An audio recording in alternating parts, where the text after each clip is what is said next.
Now, in this video, we are going to see the present perfect subjunctive. The present perfect subjunctive is an alternative of another subjunctive, which is the compound subjunctive, because it has more than one structure, okay? So let's start to see what I mean.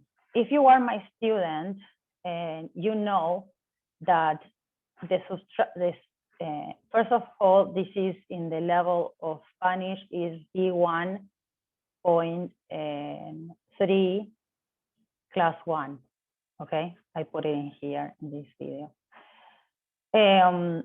So the ones that are my students already know that in order for a subjunctive to work, yes, we already seen that is like probabilities and wishes and blah, blah, blah. But mainly is structures that trigger the subjunctive, okay? And within those structures, yes, exists probability and wishes and etc. So, and then you have the present subjunctive that we saw in the previous video, the preterite subjunctive, and now we're gonna see the compound subjunctive, which is the present perfect. So all these verbs and expressions trigger the subjunctive. It's not necessarily applicable for all the subjunctives, but definitely triggers a subjunctive. So in this case, I'm not gonna go that much over the grammar. The most important thing is how to use it.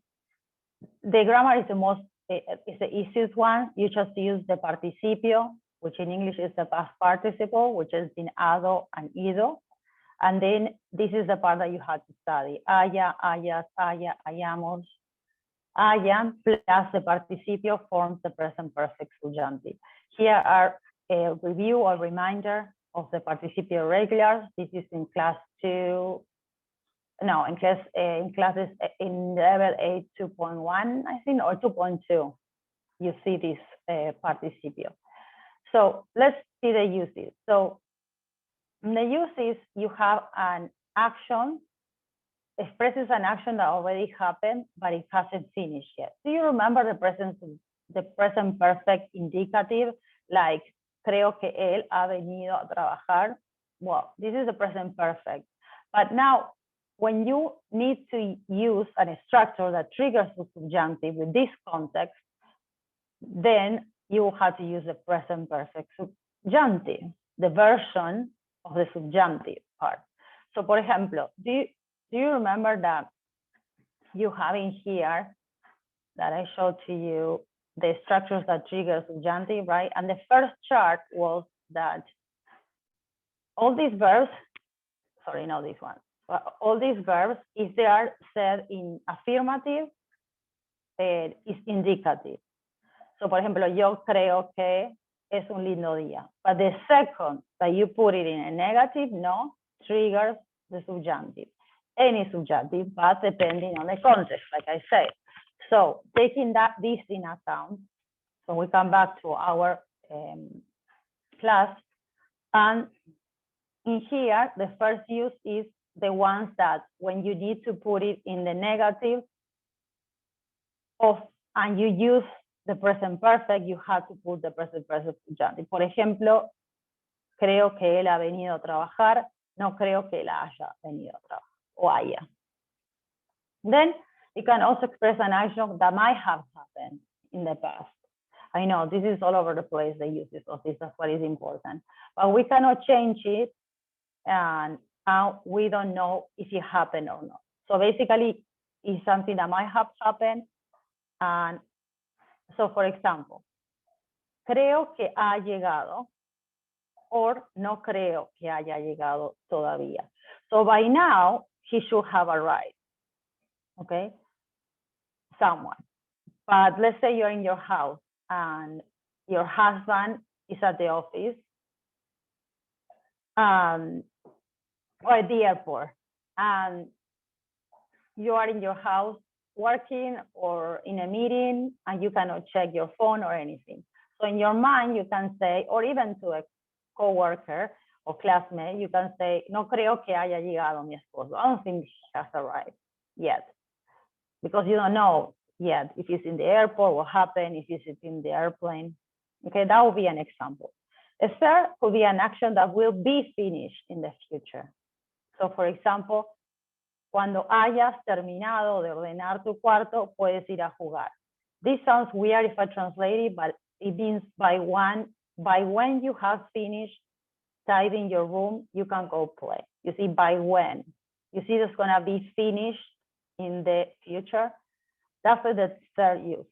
So let's go for expressions that make sense, the expressions that I show you in the other sheet that make sense with this subjunctive. The first one, remember, no me imagino, no creo, no digo. So the first one is you use, yo me imagino que él ha hecho a propósito, lo ha hecho a propósito. And another thing to remember about the present perfect, indicative or subjunctive.